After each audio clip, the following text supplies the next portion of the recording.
Hello guys, how are you all? I hope everybody is well. And in this video, we shall talk about some more basic codes of HTML. So please stay with us for learn the HTML properly.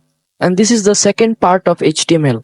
So without any more talking, let's dive into the video. But before dive into the video, please subscribe this small coding channel for watch some more coding tutorial in this channel.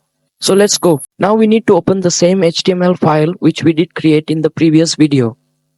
So to open the file, just right click on the file, then choose open with, then select choose another app, then click on more apps, then click on the notepad. Now we have successfully opened our HTML file with the same coding software since we are learning the HTML step by step. So we should not miss anything of HTML.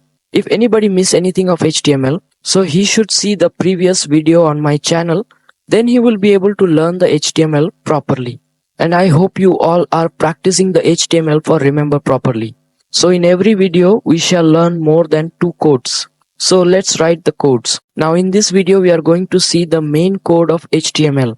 Without this code, we will be unable to write and see the output of HTML codes. So the code is body. This is the main code of HTML. So write the code like other codes. Also this code has opening and closing. So write the both.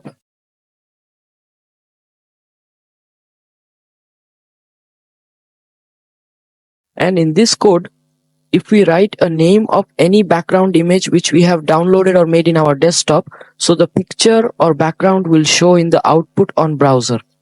But there is a condition, and that is the coding file and the background image file path has to be same. If these be different, so in the output will not show the background. So after the text body and before the smaller than, write background by giving some space after the body text. Then write equal and write double inverted commas. Then in these double inverted commas, write the background file name, and with a dot, write the image file extension also. Now if we save this file and click refresh button on the browser, so we can see our output. So we have successfully learned 2 codes, and I hope these are enough for today. And if anybody has not pushed the subscribe button, so as soon as possible, push the button for every week coding videos.